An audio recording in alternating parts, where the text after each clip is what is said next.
নমস্কাৰ বন্ধু বান্ধৱী সকল মই ধনজিত কলিতা পোনপ্ৰথমে আপোনালোক সকলোকে স্বাগতম জনাইছো আসাম পুলিচ ফাউণ্ডেশ্যন বেটছলে আৰু বন্ধুসকল লৈ আহিছো আপোনালোকৰ মাজলে মেথছৰ 52 নম্বৰ ক্লাছটো আৰু খুবে সুন্দৰ আজি এটা ক্লাছ আপোনালোকৰ মাজলে লৈ আহিছো আজি আমি পুনৰ আলোচনা কৰিবলৈ গৈ আছো প্ৰিভিয়াছ ইয়াৰ কোৱেশ্চন পেপাৰ 2019 অৰ্থাৎ 2019 বৰ্ষত হৈ যোৱা অসম পুলিচ পৰীক্ষাৰ প্ৰশ্নকাকতৰ সেকেন্ড টু পাৰ্ট আজি আপোনালোকৰ মাজলে লৈ আহিছো যোৱাকালি ইয়াৰে প্ৰথমটো পাৰ্ট আপোনালোকলৈ আগবঢ়াইছিলো যোৱাকালি যেনে ধৰণে আমি বিভিন্ন ধৰণৰ শৰ্ট ট্ৰিক্সৰ জৰিয়তে প্ৰশ্নসমূহ আলোচনা কৰিছিলো ঠিক একেই ধৰণে আজিও যিমান কেইটা প্ৰশ্ন বাকি আছে গোটেই কেইটা প্ৰশ্ন খুব ধুনিয়াকে আমি আলোচনা কৰিম গতিকে সকলোৱে ধুনিয়াকে শেষলৈকে ভিডিওটো চাই থাকিব কোনেও অকমানো স্কিপ নকৰিব আৰু বন্ধুসকল ভিডিওটো আৰম্ভ কৰাৰ পূৰ্বে আপোনালোক সকলোকে পুনৰ জনাই ল'ব বিচাৰিছো যে যদি আপোনালোকে যিকোনো ধৰণৰ এডুকেশ্যনেল ইনফৰমেশন মেথছৰ বিভিন্ন ধৰণৰ কোৱেশ্চন এনসাৰ আৰু যদি আপোনালোকে মেথছৰ মক টেষ্ট নাই বা কুইজত অংশগ্ৰহণ কৰিব বিচাৰে তেতিয়া হলে আপোনালোকে মোৰ টেলিগ্ৰাম চেনেলত জয়েন হ'ব পাৰে লিংক ডেসক্ৰিপচনত দিয়া আছে বন্ধুসকল এতিয়া আমি পনে আগবাঢ়িছো আজি আমাৰ ভিডিওটোৰ মূল বিষয়বস্তুৰ মাজলে আৰু যেহেতু মুখ্য বিষয় বুলি ক'ব লাগিলে আমি যোৱাকালি যিখন প্ৰশ্নকাকত আলোচনা কৰিছিলো তাৰ পৰৱৰ্তী যিসমূহ প্ৰশ্ন আছিল সেইসমূহ আজি আলোচনা কৰিব লগা আছিল হয়নে গতিকে তাৰ সেকেন্ড পাৰ্ট লৈ আহিছো আৰু ইয়াৰে যেটো প্ৰথমটো প্ৰশ্ন অৰ্থাৎ 143 নম্বৰ প্ৰশ্নটো যেহেতু আজিৰ ভিডিওটোৰ প্ৰথমটো প্ৰশ্ন হ'ব গতিকে খুব ধুনিয়াকে চাই থাকক ইয়াতে প্ৰশ্নটোত আমাক কি দিছে যে 675 টকা 675 টকা কি কৈছে 75 জন ছাত্ৰ ছাত্ৰীৰ মাজত সমানে ভগাই দিয়াত প্ৰতি গৰাকী ছোৱালীয়ে 5 টকা আৰু প্ৰতি গৰাকী লৰাই 20 টকা কৈ পালে এতিয়া প্ৰশ্ন হল যে ছোৱালীৰ সংখ্যা কিমান খুব সুন্দৰ প্ৰশ্ন বহুত ভাল লাগিব কৰি কিনে ধুনিয়াকে আপোনালোকে চাই থাকিব একদম ডিটেইলছ আপোনালোকে বুজি পাব চাওক প্ৰথমে আপোনালোকে যেহেতু ইয়াতে আমাক লৰা কিমান আছে ছোৱালী কিমান আছে আমাক দিয়া নাই গতিকে আমি নিজে ধৰি লৈছো যে ধৰা হল আমাৰ ইয়াতে ছোৱালী আছে xটা লৰা আছে yটা ওকে মানে ছোৱালীৰ সংখ্যাটো আমি x হিচাপে ধৰিছো আৰু লৰাৰ সংখ্যাটো আমি y হিচাপে ধৰিছো ঠিক আছে তো আপোনালোকে ওপৰত বাৰু এটো g আৰু b বুলি লিখিব পাৰে মানে গাৰ্ল আৰু বয় বুলি আপোনালোকে লিখিব পাৰে মানে এটো আমি ধৰি লৈছো যেটো আমাক দিয়া নাই এতিয়া আপোনালোকে চাওক যে কোৱেশ্চন মতে আমাক যি কৈছে সেই কন্ডিশনটো আমি জাস্ট ফলো কৰিম প্ৰথম অৱস্থাত আমাক কোৱেশ্চনে কি কৈছে যে আমাক এনেকে কৈছে ছোৱালী আৰু লৰা দুয়োটা যোগ কৰিলে সৰ্বমুঠ কিমান ষ্টুডেন্ট আছে বলে 75 ষ্টুডেন্ট আছে ওকে তো এইটো আমি ধুনিয়াকে ইকুৱেশ্যন নাম্বাৰ 1 হিচাপে ধুনিয়াকে ৰাখিব পাৰো কিয়নো এটো এটা দুটা চলকৰ ৰৈখিক সমীকৰণত পৰি গৈছে ওকে পুৰা ক্লিয়াৰ ইয়ালৈকে এতিয়া চাওক যে কি কৈছে প্ৰতি গৰাকী ছোৱালীক যদি আমি 5 টকাকে দিও মানে x ৰ লগত যদি আমি 5 টকাকে দি দিও তেতিয়া কি হ'ব প্ৰতি গৰাকী ছোৱালী 5x কে পাব নেক্সট জিমান কেটা লৰা আছে হিয়তক যদি আমি 20 টকাকে দিও তেতিয়া হলে লৰাটো কি হ'ব মানে 20y হ'ব আৰু গোটেই মিলি কিমান টকা খৰচ হ'ব সম্পূৰ্ণকে 675 টকা খৰচ হ'ব আৰু এইটো আমি সমীকৰণ নাম্বাৰ 2 হিচাপে ৰাখিব পাৰো এতিয়া আপোনালোকে চাওক যেহেতু ইয়াতে আমাৰ 5 আছে ইয়াতে আমাৰ 20 আছে আৰু ইয়াতে 675 আছে মানে গোটেই কেইটাকে আমি 5 এৰে বিভাজ্য কৰিব পৰা সংখ্যা যেহেতু আমি ইয়াত দেখিছো গতিকে এই সমীকৰণটো আমি ইয়াতকে সৰু কৰি ল'ব পাৰো আৰু হেতু আমাৰ বাবে মংগলদায়ক বুলি আমি ক'ব পাৰো কিয়নো সমীকৰণসমূহ যিমানে আমি সৰু কৰি লিখিম সিমানে আমাৰ গণিতটো কৰাত সুবিধা হয় গতিকে চাওক প্ৰথমতে 5x টোক যদি আমি 5 এৰে হৰণ কৰি লও তেতিয়া হলে x থাকিব 20y যদি আমি 5 এৰে হৰণ কৰো তেতিয়া হলে কিমান থাকিব ইয়াতে আমাৰ 4y হ'ব নেক্সট 675ক যদি আমি 5 এৰে হৰণ কৰো তেতিয়া হলে আমি কিমান পাম ইয়াতে তেতিয়া হলে আমি ইয়াতে পাম 135 পুৰা ক্লিয়াৰ ধুনিয়াকে সকলোৱে বুজি পাইছে মানে এতিয়া আমি ইয়াতে কি বুজি পালো যে x + 4y সমান কিমান পাইছো আমি 135 পাইছো এতিয়া এই দুটা কি সমীকৰণ পাই গলো আৰু এই সমীকৰণ দুটাৰ পৰা এতিয়া আমি ধুনিয়াকে x আৰু y ৰ মান উলিয়াব পাৰিম ঠিক আছে গতিকে আপোনালোকে ইয়াৰ পৰা ধুনিয়াকে উলিয়াব পাৰিব প্ৰথমে আপোনালোকে চাওক যে ইয়াতে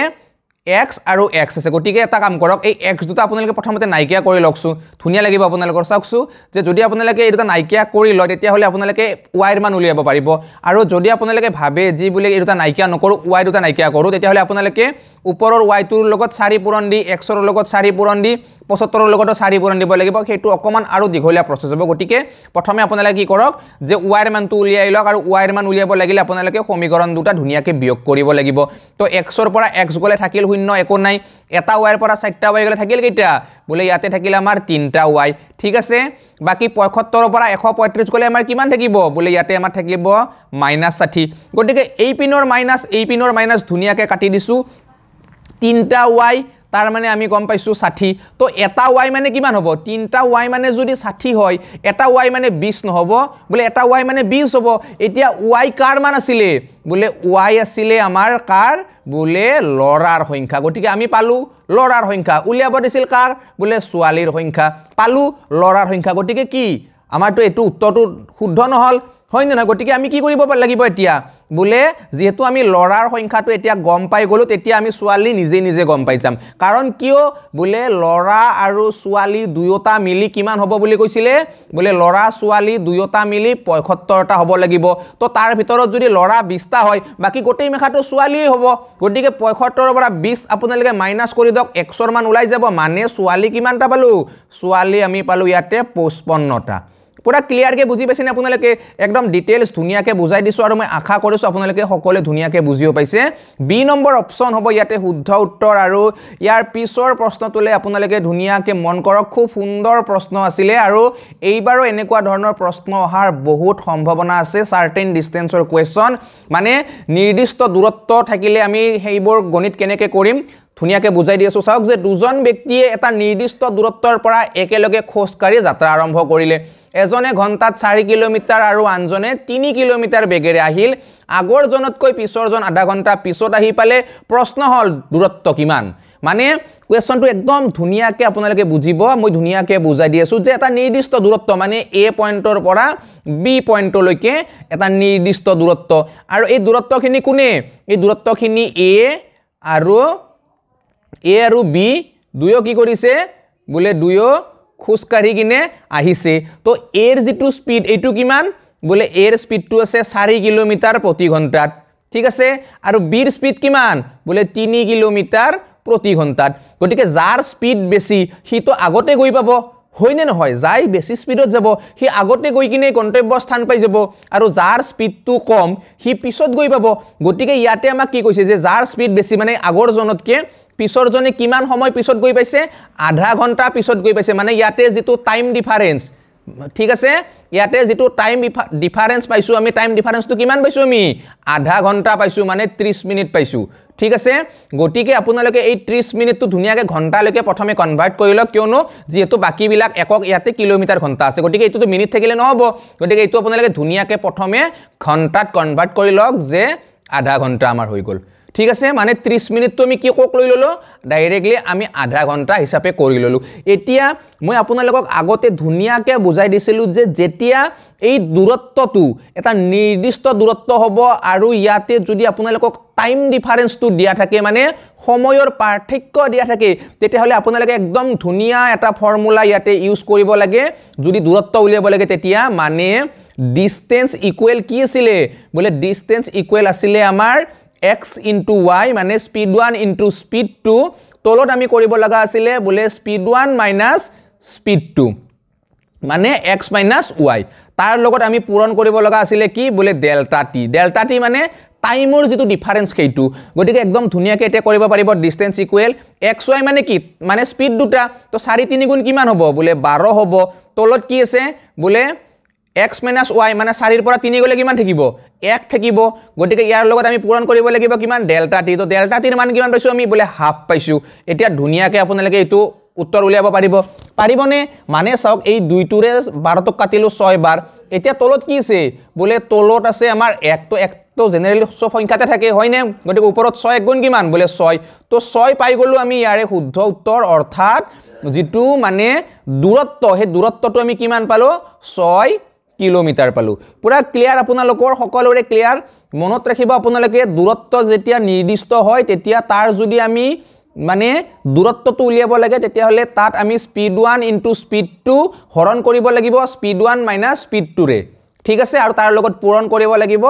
টাইম ডিফাৰেন্স ঠিক আছে পুৰা কনসেপ্টটো ক্লিয়াৰ হৈ গৈছে আপোনালোকৰ এতিয়া আগবাঢ়িছো ইয়াৰে পিছৰ প্ৰশ্নটোৰ মাজলে বন্ধুসকল আগবাঢ়িছো পিছৰ প্ৰশ্নটোলে আৰু খুব সুন্দৰ প্ৰশ্ন আছিল এই প্ৰশ্নটো আৰু এই প্ৰশ্নটো যদি আমি ফৰ্মেলি সূত্ৰমতে কৰিব যাও তেতিয়া হলে আমাৰ বহু সময় লাগি যাব মানে কিমান সৰল সূত্ৰত 4 বছৰলৈ মূলধনৰ 4 গুণ হ'ব মানে কোনো এটা মানে প্ৰিন্সিপল মানে কোনো এটা যদি মূলধন আমি সূত্ৰত লগাই দিও জেনাৰেলি সিম্পল ইন্টাৰেস্টত যদি আমি দি দিও আৰু 4 বছৰ পিছত কি হ'ব বুলি কৈছে সেই যেটো মূলধন আছিল সেই মূলধনটো মানে 4 গুণ হ'ব বুলি কৈছে গটিকে ইয়াৰে কোনটো শুদ্ধ উত্তৰ হ'ব আমি বাছি উলিয়াব লাগে 50% হ'ব আমাৰ 60% হ'ব 75% হ'ব নে 85% হ'ব সক একদমই ধুনিয়াকে বুজাই দিছো আপোনালোকক প্ৰথমে আপোনালোকে জাস্ট এই বিলাক মানে পাৰ্সেন্টেজ বিলাক ফ্ৰ্যাকশনলৈকে আনাটো আপোনালোকে ধুনিয়াকে শিকি লওক 50% মানে আমাৰ কি আছিল বলে 2/1 60% মানে কি আছিল বলে 5/3 75% মানে কি আছিল বলে 4/3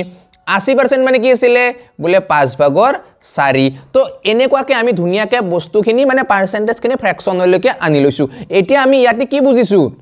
যে যেতিয়া 2 টকা সুতত দিম তেতিয়া আমি 1 টকা সুত পাম 1 বছৰত ঠিক আছে বা যেতিয়া আমি 5 টকা সুতত দিম তেতিয়া 3 টকা আমি সুত পাম 1 বছৰত ঠিক এনেকুৱা ধৰণে গোটেই কেইটা ইয়াতে ৰিপ্ৰেজেন্ট কৰিছে গটিকে চাও প্ৰথমতে যদি আমি এই 50% টো কৰি চাও যে কোনো এটা মূলধন মানে মূলধনটো ধৰি লওক আপোনালোকে এতিয়া 2 তো 2 টো সুতত দিছে সুতত দিয়াৰ লগে লগে প্ৰথম বছৰত সুত পাইছে 1 টকা 4 বছৰ দিছে নেক্সট বছৰত আৰু 1 টকা পাব আৰু নেক্সট বছৰত বলে সেইবাৰো 1 টকা পাব যেহেতু ইয়াতে সৰল সুতৰ কথা কৈছে সিম্পল হয়নে নহয় কম্পাউন্ড হলে বাৰু সুতৰ সুত পালে হেতেন কিন্তু যেহেতু সৰল সুত গটিকে ইয়াত এটাই সুত পাই থাকিব হয়নে নহয় গটিকে 4 নম্বৰ বছৰত 1 1 1 1 এনেকে 4 টকা তেও নতুনকে সুত পাইছে তাৰ পিছত মূল কেই টকা আছিল 2 টকা তো এই 2 টকা আৰু সুত 4 টকা ততেই লগ হৈ কিমান হল বলে ততে লগ হৈ কিনে যেটো মানে সমৃদ্ধি মূল হেতু হৈছে কিমান 6 টকা তো এতিয়া চাওক আপোনালোকে 2 টোৰ 4 গুণ 6 হ'ব নেকি 4 গুণ হ'ব বুলি কৈছিলে তো 2 4 গুণ আধে হ'ব লাগিছিল কিন্তু ইয়াতে 6 হল গটিকে 50% ইয়াতে ক্যান্সেল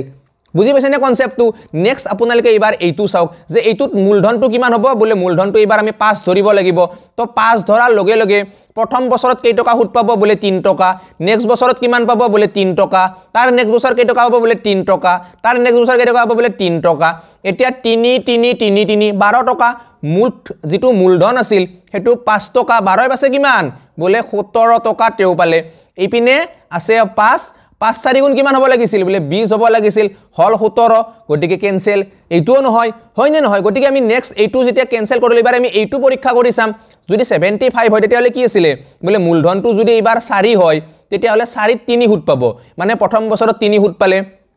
সেকেন্ড বছৰত 3 সুত পালে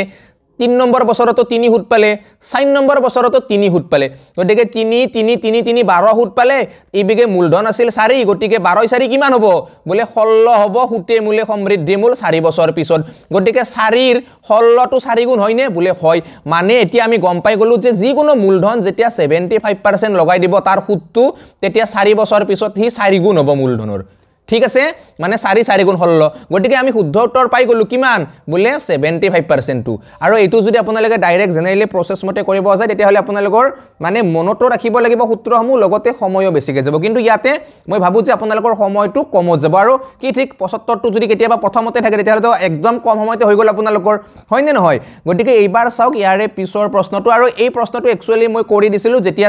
কম্পাউন্ড ইন্টাৰেষ্ট মই কৰি আছিল যে 1000 টকাৰ বছৰি 10% যৌগিক সুতত 1331 টকা হ'বলৈ কিমান সময় লাগিব তো ইয়াত আমি কি কৰিব লাগে বলে যেতিয়া আমি এনেকুৱা ধৰণৰ প্ৰশ্ন দেখিম তেতিয়া আমি কি কৰিব লাগে ইয়াৰে যিসমূহ উত্তৰ দিয়া থাকে উত্তৰসমূহ আমি চাব লাগে আৰু উত্তৰসমূহ চাই কিনে আমি উত্তৰটো ধুনিয়াকে উলিয়াব পাৰিম মানে শুদ্ধ গুণটো গটিকে ইয়াতে আমি প্ৰথমতে 3 টো চাই লৈছো মানে 3 টো যদি পৰীক্ষা কৰো 3 বছৰত মানে এনেকুৱা হবনে নহয় আমি হেতু যদি পৰীক্ষা কৰতে তেলে চাব আপোনালোকে 10% তাৰ মানে কি আছিল তাৰ মানে 10/1 মানে প্ৰথম বছৰত 10 ৰ পৰা কিমান হৈছে 11 হৈছে নেক্সট বছৰত আকৌ 10 ৰ পৰা কিমান হৈছে 11 হৈছে 3 নম্বৰ বছৰত বলে আকৌ 10 ৰ পৰা 11 হৈছে এতিয়া 10 10 10 পূৰণ কৰিলে কিমান পাম আমি বলে 1000 পাম এইটো কাৰ ৰেশিও পাইছো এইটো আমি প্ৰিন্সিপালৰ ৰেশিও পাম আৰু এইটো কাৰ ৰেশিও এইটো আমাৰ এমাউন্টৰ ৰেশিও এইবিলাক মই আপোনালোকক ধুনিয়াকে বুজাই দিছো হয়নে কম্পাউন্ড ইন্টাৰেষ্টৰ 11 11 গুণ হ'ব আপোনাৰ 121 121 11 গুণ কিমান হ'ব আপোনাৰ 1331 হ'ব মানে চাওক যে মূলধন যদি 1000 হয় কোৱেশ্চনো 1000 দিয়া আছে মানে 1000 ৰেচিঅ ইকুৱেল 1000 ৰেচিঅ হয় গতিকে এই পিনে আমি কিমান পালো সুতটো 331 টকাই পাই গলো কেই বছৰত বলে 3 বছৰত মানে মিলিছে বস্তুটো ইয়াতে মিলিছে মানে কি তো এইটোৱে শুদ্ধ উত্তৰ তো এনেকুৱা ধৰণে আপোনালোকে পৰীক্ষা কৰি কিনো কৰিব পাৰে কিন্তু প্ৰসেছ মতে গলে আপোনালোকৰ দেৰি লাগিব মই কৈছোৱে যে আপোনালোকে যিমান পাৰে সিমান ম্যাথমেটিক্সত আপোনালোকে এনসাৰ বিলাক এলিমিনেট কৰিবলৈ শিকিব লাগিব আৰু এনসাৰ বিলাকৰ পৰাই যেটো ৰাইট উত্তৰ মানে যেটো ৰাইট এনসাৰ হেতু আপোনালোকে তাৰ পৰা ধুনিয়াকে উলিয়াই লব জানিব লাগিব ঠিক আছে গতিকে তাৰ বাবে বিভিন্ন ধৰণৰ প্ৰসেছ থাকে আৰু আটাইখিনি প্ৰসেছে মই আপোনালোকক প্ৰায় দিয়ে আছো ইউনিট ডিজিট কেতিয়াবা ফলো কৰিব লগা হয় তো মই ইউনিট ডিজিটৰ কথাখিনি আপোনালোকক কৈছো হয়নে গতিকে যিমানখিনি মানে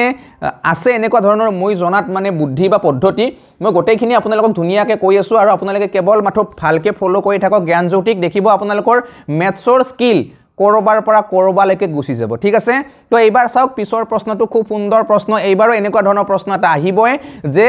যদি বৰ্গৰ প্ৰতিটো বাহুৰ মান 10% বৃদ্ধি কৰি দিয়া হয় তেন্তে ইয়াৰ ক্ষেত্ৰফল কিমান শতাংশ বৃদ্ধি হ'ব তো বৰ্গৰ আমি কালি কেনেকৈ উলিয়াও মানে ক্ষেত্ৰফল কেনেকৈ উলিয়াও বলে বাহু পূৰণ বাহু হয় নে নহয় গতিকে যেহেতু ইয়াতে দুটা বাহু পূৰণ কৰি কিনে আমি 3 নম্বৰ বস্তু এটা পাম গতিকে ইয়াতে আমি সাকসেসিভ লগাব পাৰো মানে চাওক ধুনিয়াকে আপোনালোকে বুজি পাব যে প্ৰথমতে কি আছিল ধৰি লওক 10% মানে আমাৰ 10 ভাগৰ 1 এটো ধৰিব লগা নাই এটো আমি নিজে জানোৱে তো প্ৰথমতে আমাৰ বৰ্গটোৰ বাহুৰ দিক 10 সেন্টিমিটাৰ আছিল তো 10% বাঢ়ি গল নেক্সট টাইম কিমান হল ইয়াৰ বলে নেক্সট টাইম ইয়াৰ 11 হৈ গল হয় নে নহয় আৰু যেতিয়া আমি বৰ্গৰ কালি উলিয়াব লাগে তেতিয়া কি কৰিব লাগে বাহু পূৰণ বাহু তো প্ৰথমটো যদি আমি চাও তেতিয়া হলে কি হ'ব ইয়াৰ বাহু পূৰণ বাহু মানে কি 10 10 গুণ কিমান বলে 100 হৈ গল প্ৰথমটো এটো বৰ্গৰ কালি নেক্সট তো কিমান হ'ব বাহু পূৰণ বাহু বলে 11 11 গুণ কিমান বলে 121 তো আগতে ক্ষেত্ৰফল আছিল 100 এতিয়া হৈছে 121 গতিকে আগতকে এতিয়া কিমান বাঢ়িল বলে আগতকে এতিয়া 21 বাঢ়িল কাৰ লগত বাঢ়িল 21 টো বলে 100 কে 21 বাঢ়িছে গতিকে এটো পাৰ্চেন্টেজত নিলে 100% পূৰণ কৰিব লাগে তো 100 কাটা গল 21% উত্তৰ ৰৈ গল তো দেখিলে আপোনালোকে কিমান কম সময়ৰ ভিতৰত উলিয়াব পাৰি হয়নে গতিকে বি নম্বৰ অপচন কি হ'ব ইয়াতেও শুদ্ধ উত্তৰ হ'ব ঠিক আছে নেক্সট কোৱেশ্চনটো চাওক এইটো ইম্পৰ্টেন্ট কোৱেশ্চন হয় আৰু এনেকুৱা ধৰণৰ প্ৰশ্ন পৰীক্ষাত বহুত আহা দেখা যায় যিকোনো পৰীক্ষাতে আহে মানে চাওকছো আপোনালোকে প্ৰশ্নটো কি দিছে যে এখন আয়তাকাৰ মেটেল শীটৰ বাহুৰ দিক 25 সেন্টিমিটাৰ আৰু 20 সেন্টিমিটাৰ মানে এটা ধৰি লওক ইয়াতে শীট আছে মই ইপিনে ধুনিয়াকে আকি দেখাই দিছো যে এটা এনেকুৱা ধৰণৰ আয়তাকাৰ কি আছে এটা শীট আছে ঠিক আছে আৰু এইটোৰ আমাক কি বুলি কৈছে এটা সাইড 25 সেন্টিমিটাৰ এটা সাইড 20 সেন্টিমিটাৰ বুলি কৈছে এতিয়া এই শীটটোৰ পৰা এনেকুৱাকে আমাক এটা মানে বৃত্তকাৰ ভাবে শীট কাটি উলিয়াব দিছে আমাক একদম টুপৰাকে আমাক এনেকুৱাকে এটা বৃত্ত কাটি উলিয়াব দিছে উলিয়াই কিনে কৈছে যে যিখিনি বস্তু আমাৰ মানে বাহিৰত ৰৈ গল মানে এইখিনি যিখিনি মানে কাটা হোৱা নাই তো সেইখিনিৰ আমাক অৱশিষ্টখিনিৰ কালি হুদিছে গতিকে প্ৰথমতে আমি কি কৰিব লাগিব বলে এই ক্ষেত্ৰত প্ৰথমতে আমি এই ডাঙৰ যেটো প্ৰথমতে আয়তাকাৰ শীট আছিল এই ডাঙৰ শীটটোৰ প্ৰথমে কালি উলিয়াব লাগিব তাৰ পিছত যদি আমি এইখিনিৰ কালিটো উলিয়াই কিনে বিয়োগ কৰি দিও তেতিয়ালে আমি এই অৱশিষ্টখিনিৰ পাই যাম হয় নে নহয় গতিকে প্ৰথমতে আমি ডাঙৰ শীটটোৰ কালি উলিয়াইছো 25 20 গুণ কিমান বলে 25 20 গুণ হ'ব আমাৰ 500 বৰ্গ সেন্টিমিটাৰ ঠিক আছে এতিয়া নেক্সট টাইম আপোনালোকে চাওক এই বৃত্তটোৰ কালি উলিয়াওক যে এই বৃত্তটোৰ যদি এই গতেটো কিমান হ'ব ব্যাসডাল এইডাল 20 হ'ব কাৰণ এইডাল যদি 20 হয় তো এইডালও 20 হ'ব আৰু বৃত্তৰ যদি ব্যাসডাল 20 হয় তেতিয়ালে ব্যাসাৰ্ধ কিমান হ'ব বলে ব্যাসাৰ্ধ তেতিয়া 10 হ'ব তো বৃত্তৰ ব্যাসাৰ্ধ পোৱাৰ লগে লগে তাৰ আমি ক্ষেত্ৰফল পাই যাও কি আছিল বলে বৃত্তৰ ক্ষেত্ৰফল উলিওৱা কালি উলিওৱা সূত্ৰটো কি আছিল আমাৰ বলে পাই r স্কয়াৰ তো পাইৰ মানটো আমি জানো বলে কিমান 7 ভাগৰ 22 নাইবা আমি 3.14 বুলি এক লিখিব পাৰো r স্কয়াৰ মানে কিমান 10 10 গুণ বলে 100 তো পাই গলো কিমান আমি 3.14 লগত 100 পূৰণ কৰিলে আমি কিমান পাম বলে 314 আমি এতে কি পাই যাম বৰ্গ সেন্টিমিটাৰ পাম এতিয়া 500 বৰ্গ সেন্টিমিটাৰৰ পৰা 314 বৰ্গ সেন্টিমিটাৰ আপোনালোকে ধুনিয়াকে ডিলিট কৰি দিয়ক হয় নে নহয় তো কিমান হ'ব এইখিনি যদি বিয়োগ কৰি দিয়ে আপোনালোকে 314 বৰ্গ সেন্টিমিটাৰ বিয়োগ কৰিলে থাকিব কিমান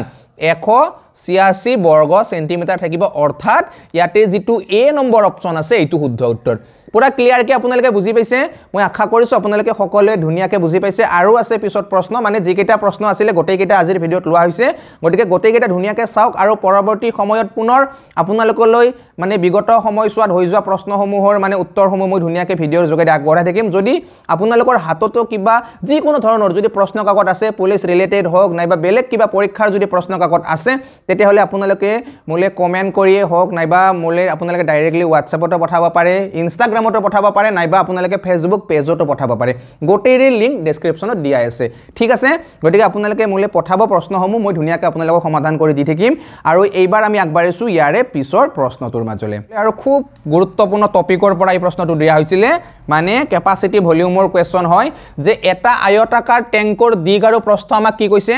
2.5 মিটাৰ আৰু 1.5 মিটাৰ যদি টেংকাৰটোত মানে যেটো টেংকাৰ কথা কৈছে এটোত যদি 750 লিটাৰ পানী ধৰে তেন্তে তাৰ উচ্চতা কিমান হ'ব আমাক সুধিছে খুব সুন্দৰ প্ৰশ্ন আৰু যেতিয়া আমি এনেকুৱা ধৰণৰ আয়তাকাৰ কিবা টেংকাৰৰ কথা বা চৌবাছাৰ কথা কম তেতিয়া তাৰ আয়তন কেনেকৈ উলিয়াও যে সদায় মনত ৰাখিব আপোনালোকে তাৰ যেটো দিগ তাৰ যেটো প্ৰস্থ আৰু তাৰ যেটো উচ্চতা আমি গোটেইকেইটা পূৰণ কৰিব লাগিব তেতিয়া আমি পাই যাম গতিকে ইয়াতে দিগ আৰু প্ৰস্থ দিয়া আছে উচ্চতা দিয়া নাই হয়নে নহয় এপিনে চাওক আমাক কি দিয়া আছে তাৰ কেপাসিটিটো দিয়া আছে মানে ইমান লিটাৰ পানী ধৰে গতিকে যেতিয়া লিটাৰটো দিয়া থাকিব মানে কেপাসিটি দিয়া থাকিব কেপাসিটি আৰু ভলিউমৰ মাজত এটা বহুত ডাঙৰ সম্পৰ্ক আছে মই আপোনালোকক বহুতবাৰ জনাইছো মানে যেতিয়া কোনো এটা পাত্ৰত 1 লিটাৰ পানী ধৰিব যে কোনো এটা পাত্ৰত যেতিয়া 1 লিটাৰ পানী ধৰিব তেতিয়া তাৰ কেপাসিটি কিমান হ'ব লাগিব 1000 ঘন সেন্টিমিটাৰ হ'ব লাগিব যেহেতু ইয়াতে 750 লিটাৰ পানী ধৰিছে যেহেতু ইয়াত 750 লিটাৰ ধৰিছে হয়নে নহয় গতিকে ইয়াৰ যেটো মানে আয়তন হেতু কিমান হ'ব লাগিব হেতু হ'ব লাগিব 7,50,000 ঘন সেন্টিমিটাৰ হয়নে নহয় মানে আমি এইটো ধুনিয়াকৈ পাই গলো কি এইটো পালো আমি আয়তনখিনি মানে চাওক আপোনালোকে যে এল কিমান দিয়া আছে 2.5 মিটাৰ গটিকে 2.5 মিটাৰটো যেটো এইটো সেন্টিমিটাৰত আছে গটিকে এইটো আপোনালোকে সেন্টিমিটাৰ লৈ লওক কিমান হ'ব 250 সেন্টিমিটাৰ পুৰণ প্ৰস্থ কিমান আছে 1.5 তাৰ মানে 150 সেন্টিমিটাৰ পুৰণ কি আছে বলে উচ্চতা সমান কিমান হ'ব বলে 7,50,000 আমি পাই গলো ইহতৰ আয়তনটো এতিয়া ধুনিয়াকৈ কৰিব পাৰিব আপোনালোকে যে যদি আপোনালোকে ইয়াৰ পৰা h উলিয়াই তেতিয়াহলে 7,50,000 আপোনালোকে ধুনিয়াকৈ 250 পুৰণ 150 এৰে হৰণ কৰি দিয়ক হয় নে নহয় চাওক প্ৰথমতে এটা শূন্য ইয়াৰ এটা শূন্য কাটক ইয়াৰো এটা কাটক ইয়াৰো এটা কাটক 25 এৰে কাটি দিয়ক 75ক ডাইৰেক্টলি 3 বাৰ যাব দুটা শূন্য আছে গটিকে দুটা শূন্য ৰাখি দিয়ক 15 ৰে 300 কাটক ডাইৰেক্টলি 20 বাৰ যাব তো পাই গল উত্তৰ আপোনালোকে 20 সেন্টিমিটাৰ তো ধুনিয়াকৈ উলিয়াব পাৰিব 20 সেন্টিমিটাৰ কি হ'ব ইয়াৰে শুদ্ধ উত্তৰ হ'ব অৰ্থাৎ এ নম্বৰ অপচনটো ইয়াতে শুদ্ধ ঠিক আছে তো শেষৰটো প্ৰশ্নলৈ আগবাঢ়িছো শেষৰটো প্ৰশ্ন বহুত ইম্পৰ্টেন্ট প্ৰশ্ন দিছিলে জামিতিৰ তৰফৰ পৰা দিছিলে এই প্ৰশ্নটো যে আমাক ইয়াতে কি কৈছে এ বি সি কেন্দ্ৰ কৰি তিনটা বৃত্ত এনেদৰে অঙ্কন কৰা হৈছে য'ত তিনিটা বৃত্ত বাহিৰৰ পৰা ইটোৱে হিটোক স্পৰ্শ কৰিছে মানে এটা যদি এনেকুৱা বৃত্ত আছে এটা এনেকুৱা বৃত্ত আছে আকৌ এটা এনেকুৱা বৃত্ত আছে মানে গোটেইকেইটা বৃত্তই তেওঁলোকে চুই থাকিব লাগিব তেওঁলোকে এটা আনটোক গতিকে চাওক আপোনালোকে ইয়াৰ যিকেইটা বিন্দু আছিলে এ বি সি কেন্দ্ৰ বিন্দু গতিকে ধৰি লওক এটো এ এটো বি এটো সি এটা ইয়াৰ পৰা যদি এটা ত্ৰিভুজ অঙ্কন কৰা হয় চাব আপোনালোকে তো কি হ'ব এই ত্ৰিভুজটো কৈছে আমাক যে এই যেটো ত্ৰিভুজ ইয়াতে অঙ্কন কৰা হৈছে ন এই ত্ৰিভুজটোত ইয়াতে কি ফুটি উঠিছে বলে ইয়াত আমি স্পষ্টকৈ সকলে দেখিছো যে এটা এটা বৃত্তৰ পৰা দুডাল দুডাল ব্যাসাৰ্ধ গৈছে দেখিছেনে যে এই যেটো সি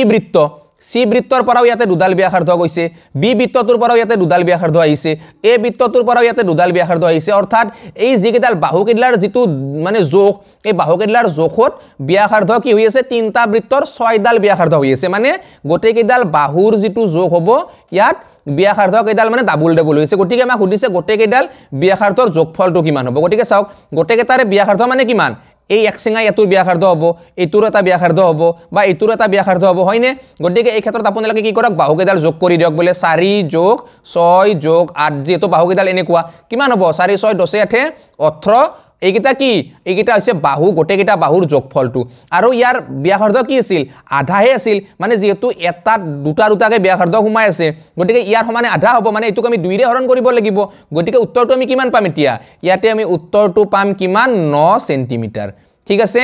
মানে এই যিকেইটা ইয়াতে ব্যাসাৰ্ধ পাইছো আমি এ বৃত্ত সি বৃত্ত বা বি বৃত্তৰ গোটেইকেইটা বৃত্তৰ ব্যাসাৰ্ধ তিনিওডাল যোগ কৰিলে আমি কিমান পাম 9 সেন্টিমিটাৰ পাম আৰু এইটোৱে কি হ'ব ইয়াৰে শুদ্ধ উত্তৰ অৰ্থাৎ ইয়াটো এ নম্বৰ অপচনটো গতিকে কেনেকুৱা পালে আপোনালোকে ভিডিওটো চাই সকলোৱে জনাব যদি আপোনালোকৰ ভিডিওটো চাই ভাল লাগিছে বা কিবা যদি অন্তত শিকা বুলি ভাবিছে তেতিয়াহলে আপোনালোকে ভিডিওটো আপোনালোকৰ যিমানখিনি বন্ধু বান্ধৱী আছে তেওঁলোকলৈ শ্বেয়াৰ কৰিব যদি কিবা নজনা বা নুবুজাকে আছে আপোনালোকে তেতিয়াহলে কমেন্ট কৰি সুধিব পাৰে নাইবা আপোনালোকে পাৰ্সনেলি সুধিব পাৰে আৰু কি কম হটো হেকত বহুত বাহিৰা কথা বাৰু ক'বলৈ নাযাও পৰীক্ষা একেবাৰে অসৰ চাপি আহিছে নিশ্চয় আপোনালোকে সকলোৱে জানে গতিকে খুব সুন্দৰভাৱে আপোনালোকে প্ৰস্তুতি কৰি থাকক ময়ো বাৰু নিজে বহুত কিবা কিবি কৰি আছো নতুন নতুন কনসেপ্ট আপোনালোকৰ মাজলৈ গতিকে খুব সোনকালে সেইবিলাক আপোনালোকৰ মাজলৈ লৈ আহিম খুব জোৰদাৰভাৱে মই নিজেও প্ৰস্তুতি চলাই আছো যাতে আপোনালোকক হেল্প কৰিব পাৰো এই ক্ষেত্ৰত খুব সোনকালে আপোনালোকৰ এটা ভাল নিউজ আনিম ঠিক আছে গতিকে সকলোৱে ধুনিয়াকৈ জ্ঞানজ্যোতি চাই থাকিব যদি চেনেলটো সাবস্ক্ৰাইব কৰা নাই সাবস্ক্ৰাইব কৰি ৰাখিব যাতে আপোনালোকৰ এই ভ্যালুএবল ভিডিওসমূহ মিছ নহয় কাৰো তাৰ বাবে গতিকে আজিলৈ সকলোকে এৰিছো লগ পাম পুনৰ অহাকালে অন্য এটা একদম নতুন আৰু মজাদাৰ প্লাস তাগৰা ভিডিওৰ হৈতে গতিকে আজিলৈ জনাইছো সকলোকে বাই বাই জয় আয়ক